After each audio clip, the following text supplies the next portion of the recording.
السلام علیکم دوستو، میرا نام محمد جنید خان ہے۔ اگر آپ میرے چینل پہ نیو ہے تو میرے چینل کو سبسکرائب کریں اور ویڈیو کو شیئر اور لائک لازمی سے کریں، شکریہ۔ دوستو امریکہ میں ٹوٹل 63 یعنی 63 نیشنل پارکس ہیں۔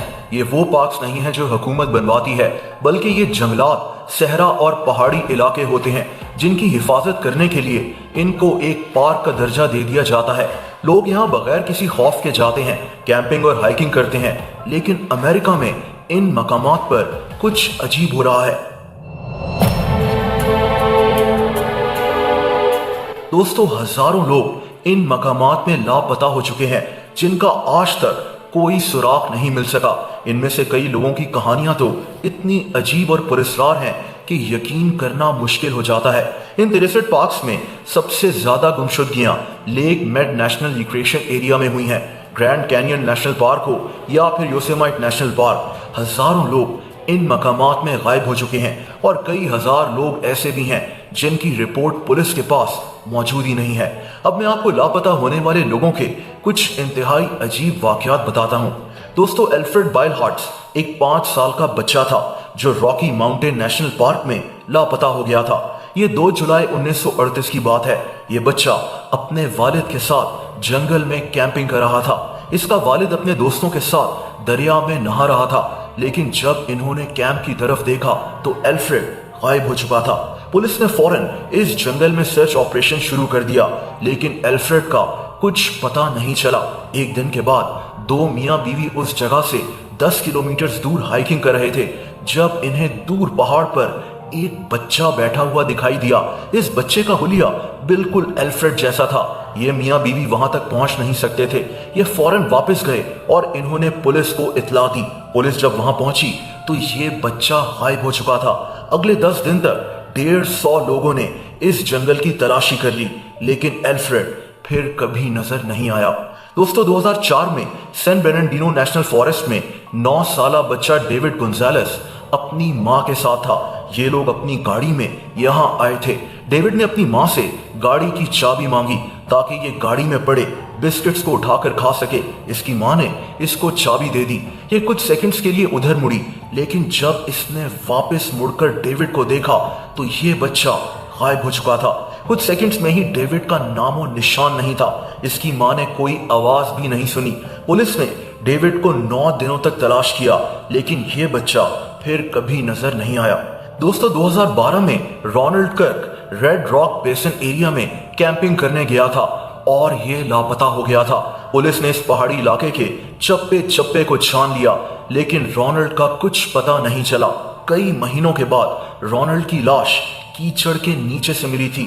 عجیب بات یہ تھی کہ پولیس اس جگہ کو پہلے بھی کئی بار چیک کر چکی تھی۔ رونلڈ کی موت کی اصل وجہ آج بھی سامنے نہیں آ سکی۔ دوستو ایک اور انتہائی عجیب کیس 3 سالہ بچے کیسی ہیتھوے کا ہے۔ یہ بچہ نارتھ کیرولینا کے ایک جنگل سے لاپتہ ہو گیا تھا۔ یہ جنوری 2019 کی بات ہے۔ اس وقت وہاں شدید برف باری ہو رہی تھی۔ 3 دن کے بعد یہ بچہ 4000 فیٹ اونچائی سے ایک پہاڑ سے مل گیا اور یہ زندہ تھا۔ یہ بچہ اتنی اونچائی پر کیسے پہنچا اور زندہ کیسے رہا، آج تک کوئی نہیں جانتا۔ لوگوں کا ماننا تھا کہ اس کو بگ فٹ نے اٹھایا ہوگا اور بگ فٹ نے ہی اس کو زندہ رکھا۔ دوستو بگ فٹ وہ کریچر ہے جس کے ہونے کا کوئی ٹھوس ثبوت نہیں ہے۔ ایک انسان کی طرح دکھنے والا بندر جو جنگلات میں رہتا ہے۔ بہرحال کیسی کا یہ کیس انتہائی عجیب تھا۔ دوستو گرین ماؤنٹین نیشنل فارسٹ وہ جنگل ہے جہاں 1945 سے 1950 تک کئی لوگ لاپتہ ہو گئے تھے۔ انہی میں سے ایک پولا ویلڈن تھی۔ یہ ایک 18 سال کی اسٹوڈنٹ تھی۔ دسمبر 1946 میں یہ اس جنگل میں بنے ایک ٹریل پر واک کرنے گئی، لیکن پھر واپس لوٹ کر نہیں آئی۔ اس وقت شدید برف پڑ رہی تھی۔ پولیس اور پولا کے کالج کے لوگوں نے اس کو بہت ڈھونڈا، لیکن کوئی فائدہ نہیں ہوا۔ میں نے یہ کیس آپ کو اس لیے بتایا کیونکہ لوگ سمجھتے تھے کہ اس جنگل میں ایک عجیب جانور رہتا ہے جو لوگوں کو اپنے ساتھ لے جاتا ہے۔ لوگ اسے بیننگٹن مانسٹر کہتے تھے۔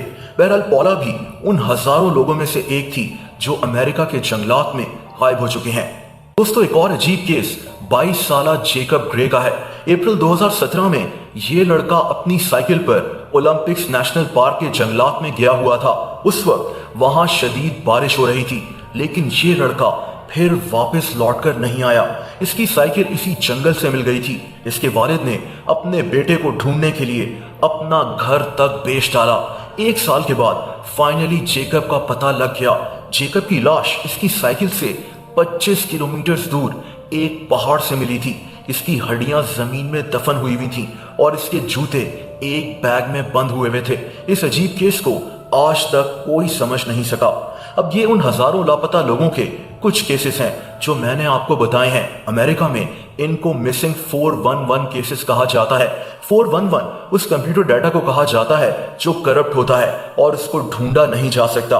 امریکہ میں ایسے بہت سے لوگ موجود ہیں جو ان ہزاروں لوگوں کے کیسز کو اسٹڈی کر رہے ہیں۔